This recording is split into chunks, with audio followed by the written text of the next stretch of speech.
चुनाव आयोग ने पश्चिम बंगाल, तमिलनाडु, असम, केरल और केंद्र शासित प्रदेश पुडुचेरी में विधानसभा चुनाव की तारीखों का ऐलान किया। सभी के नतीजे 2 मई को आएंगे। पश्चिम बंगाल में 8 चरण में चुनाव होंगे। 27 मार्च, 1 अप्रैल, 6, 10, 17, 22, 26 और 29 अप्रैल को मतदान होंगे। चुनावी तिथियों की घोषणा के साथ ही सभी चुनावी राज्यों में आचार संहिता लागू हो गई है। प्रधानमंत्री नरेंद्र मोदी आज वीडियो कॉन्फ्रेंसिंग के माध्यम से तमिलनाडु के डॉक्टर MGCR चिकित्सा विश्वविद्यालय के 33वें दीक्षांत समारोह को संबोधित किया। दीक्षांत समारोह में कुल 17,591 छात्रों को डिग्री और डिप्लोमा प्रदान किया गया। इस अवसर पर तमिलनाडु के राज्यपाल भी मौजूद रहे। एस जयशंकर ने एशिया आर्थिक वार्ता 2021 में कहा कि हमें अपने आर्थिक व्यापार के लिए मजबूती से खड़े रहने की जरूरत है। उन्होंने कहा, भारत इस बात को समझता है कि अपने व्यापार के लिए मजबूती से खड़े रहना है और ये केवल बड़े व्यापार के लिए ही नहीं बल्कि MSME के लिए भी है। केंद्रीय मंत्री स्मृति ईरानी ने कहा है कि ममता बनर्जी का कार्यकाल हिंसा का कार्यकाल रहा, इसलिए बंगाल के लोगों ने तय किया है कि TMC इस बार हराएंगे। बंगाल के लोग हमारे नेताओं के कार्यक्रमों में बड़ी संख्या में आ रहे हैं और हमारा समर्थन कर रहे हैं। उन्होंने दावा किया कि इस बार बंगाल में कमल खिलेगा। केंद्र सरकार ने इस वित्त वर्ष 2020-21 की दिसंबर में खत्म होने वाली तीसरी तिमाही के लिए GDP के लिए आंकड़े जारी किए हैं। भारत की अर्थव्यवस्था की ग्रोथ अक्टूबर-दिसंबर तिमाही में पहले से बेहतर रही। तीसरी तिमाही में GDP ग्रोथ 0.4% रही। आंकड़ों से साफ है कि भारतीय अर्थव्यवस्था मंदी के दौर से निकल आई है। OBC जातियों की गणना और आंकड़ों के प्रकाशन की मांग पर सुप्रीम कोर्ट ने केंद्र सरकार को नोटिस जारी किया। तेलंगाना के वकील जी मल्लेश यादव, अल्ला रामाकृष्ण और एक अन्य याचिकाकर्ता टिंकू सैनी ने याचिका दाखिल की थी। सुप्रीम कोर्ट ने इस याचिका पर सुनवाई करते हुए सभी पक्षों से जवाब मांगा है।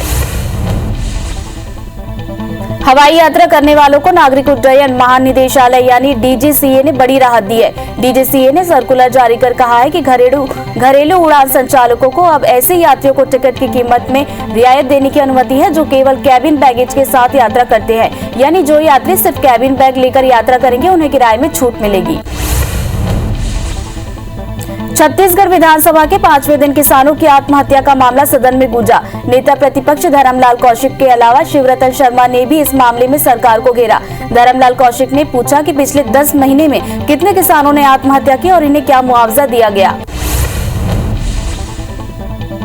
कृषि मंत्री रविंद्र चौबे ने जवाब में बताया कि अप्रैल 2020 से 1 फरवरी 2021 तक 141 किसानों ने विभिन्न कारणों से आत्महत्या की है। उन्होंने बीजेपी पर किसानों की आत्महत्या पर राजनीति करने का आरोप लगाया। छत्तीसगढ़ विधानसभा के बजट सत्र के 5वें दिन आर्थिक सर्वेक्षण रिपोर्ट 2020-21 सदन में पेश किया गया। कैबिनेट मंत्री अमरजीत भगत ने आर्थिक सर्वेक्षण सदन के पटल पर रखा। आर्थिक सर्वेक्षण में ये बात सामने आई है कि राज्य में सकल घरेलू उत्पाद में 2019-20 की तुलना में 1.77% की गिरावट है। आर्थिक सर्वेक्षण रिपोर्ट 2020-21 में कृषि क्षेत्र में 4.61% वृद्धि का अनुमान दर्ज किया गया है। वहीं उद्योग क्षेत्र में 5.28% की कमी के अलावा सर्विस सेक्टर में 0.75% की वृद्धि का अनुमान है। कोरोना काल में राज्य की प्रति व्यक्ति आय में पिछले साल की तुलना में 0.14% की गिरावट दर्ज की गई है।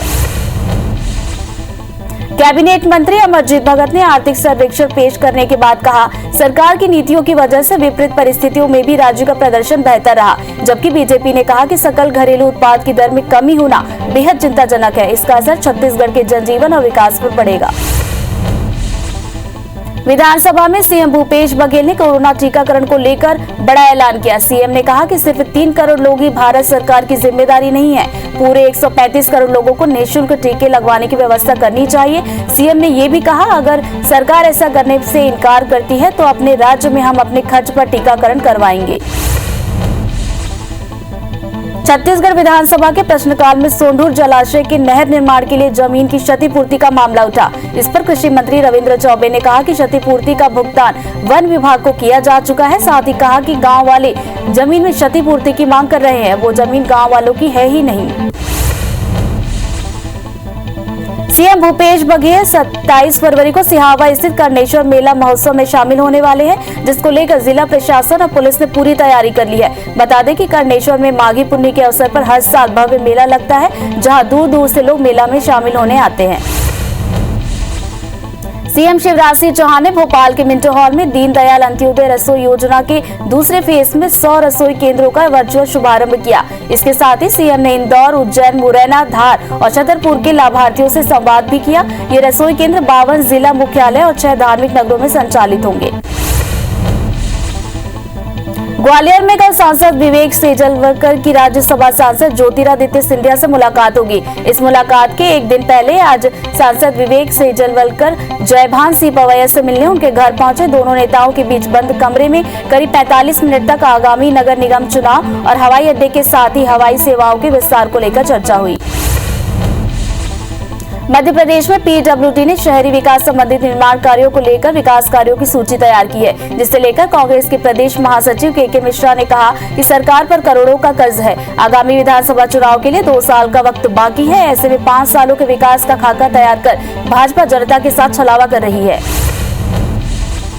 बढ़ते कोरोना संक्रमण के बीच केंद्रीय स्वास्थ्य मंत्रालय का एक दल इंदौर पहुंचा, जिन्होंने अस्पताल में कोरोना मरीजों के इलाज के लिए की गई व्यवस्था के बारे में जानकारी ली और वैक्सीनेशन और कंट्रोल कमांड सेंटर का निरीक्षण भी किया। साथ ही अधिकारियों को कई निर्देश भी दिए। नियमों का पालन न करते हुए खोले जा रहे पेट्रोल पंप के लिए दायर याचिका पर आज सुप्रीम कोर्ट ने सुनवाई की। सुनवाई पर सरकार की तरफ से जवाब देने के लिए समय मांगने पर हाई कोर्ट ने 1 हफ्ते बाद सुनवाई निर्धारित की है। बता दें कि हाई कोर्ट ने मामले में पहले ही केंद्र, राज्य और हिंदुस्तान पेट्रोलियम से जवाब मांगा था। राज्य शासन के द्वारा 9वीं से 12वीं तक स्कूल खोलने के निर्णय को चुनौती देने वाली याचिका पर बिलासपुर हाई कोर्ट में सुनवाई हुई। हाई कोर्ट ने भिलाई निवासी नजरुल खान की याचिका पर सुनवाई करते हुए राज्य सरकार से 1 हफ्ते में जवाब मांगा है। पूरे मामले पर हाई कोर्ट के सिंगल बेंच ने सुनवाई की। छत्तीसगढ़ हाई कोर्ट ने युगल पीठ ने सरकार से पूछा है कि बिलासपुर की अरपा नदी में गंदा पानी जाने से रोकने के लिए क्या उपाय किए गए हैं। इस मामले में जवाब देने के लिए हाई कोर्ट ने सरकार को 1 महीने से ज्यादा का समय दिया है। मामले की सुनवाई अब 5 अप्रैल को होगी। बस्तर के चित्रकूट और कांगेर घाटी में हुए हादसों के चलते 2 लोगों की मौत हो गई थी। बढ़ते हादसों के मद्देनजर जिला प्रशासन अब पर्यटकों को स्थानीय समितियों की सेवा देने की सलाह दी है। वहीं कलेक्टर ने अधिकारियों और पर्यटन समिति को सुरक्षा के लिए अहम कदम उठाने के भी निर्देश दिए। जीएसटी विसंगतियों के विरोध में confederation of all India traders यानी कैट ने भारत बंद का आह्वान किया है। बंद को बस्तर, बिलासपुर, कोरबा, कांकेर, महासमुंद, कवर्धा और चैम्बर ऑफ कॉमर्स के साथ ही प्रदेश भर के 100 से ज्यादा व्यापारिक संगठनों का समर्थन मिला। वहीं छत्तीसगढ़ कांग्रेस ने भी बंद को समर्थन किया। राजनांदगांव जिले के विभिन्न स्कूलों में मध्याह्न भोजन के लिए खरीदे गए करीब 1 करोड़ के बर्तन में घोटाले का मामला सामने आया है। बाद में घोटाले की जांच कराई गई। बर्तन कम पाए जाने पर संबंधित कंपनी का 13,53,000 रुपए काटकर शासकीय खाते में जमा करवाया गया। रायगढ़ में गाड़ियों का भाड़ा नहीं बढ़ाने से नाराज ट्रांसपोर्टरों ने बेमियादी हड़ताल शुरू कर दी है। ट्रांसपोर्टरों ने उद्योगों में गाड़ियों का परिवहन बंद कर दिया है। हड़ताल में 500 से ज्यादा ट्रांसपोर्टर शामिल हैं। हड़ताल की वजह से जिले में 2000 से ज्यादा ट्रेलर, डंपर और ट्रकों का परिवहन पूरी तरह बंद रहा। कवर्धा में एनएसयूआई कार्यकर्ताओं ने महंगाई के विरोध में रैली निकालकर केंद्र सरकार के खिलाफ जमकर प्रदर्शन किया। कार्यकर्ताओं ने बाइक को ठेले पर रखकर प्रदर्शन किया। इस दौरान कार्यकर्ता सिग्नल चौक के पास इकट्ठा हुए और वहां पीएम मोदी के खिलाफ जमकर नारेबाजी की।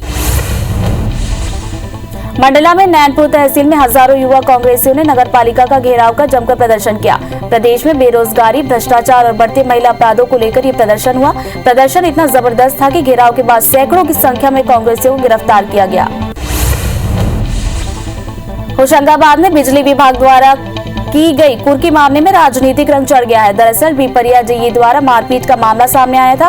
किसान इस पूरे मामले की न्यायिक जांच की मांग कर रहे हैं। वहीं इसमें राजनीतिक पार्टियां कांग्रेस, बीजेपी भी किसानों के समर्थन में उतर आई है।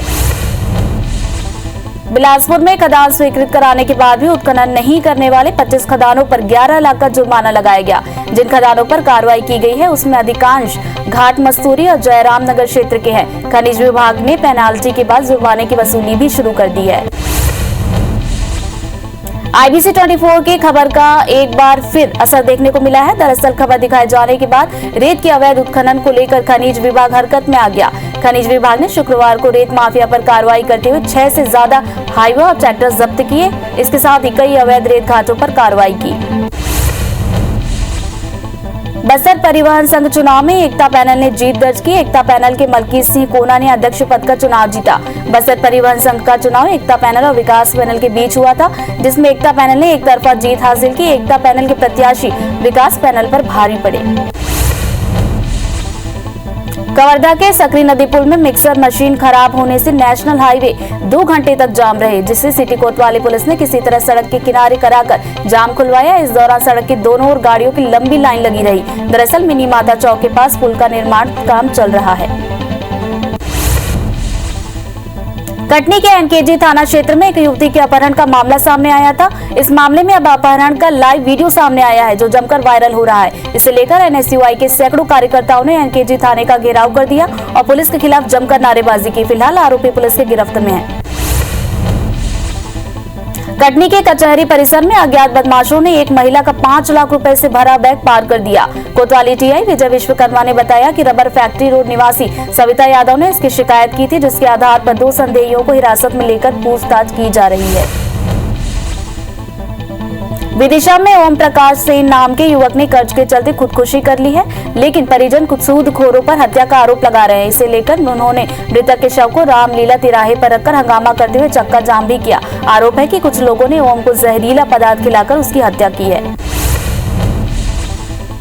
बैतूल से अमरावती की ओर जा रहे भूसे से भरे एक ट्रक में अचानक आग लग गई, जिससे पूरा ट्रक जलकर खाक हो गया। वहीं सूचना मिलते ही फायर ब्रिगेड की टीम मौके पर पहुंची, लेकिन तब तक ट्रक 90% से ज्यादा जल चुका था। ड्राइवर ने ही फायर ब्रिगेड को सूचना दी। ये घटना केरपानी के ताप्ती घाट पर हुई। भाटापारा में युवाओं को रोजगार के प्रति आकर्षित करने और स्वरोजगार को बढ़ावा देने औद्योगिक अभिप्रेरण शिविर का आयोजन हुआ। शिविर में इंडस्ट्री लगाने और स्वरोजगार को बढ़ाने के संबंध में जानकारी दी गई, ताकि युवा अच्छे नागरिक बने और आर्थिक रूप से मजबूत हो।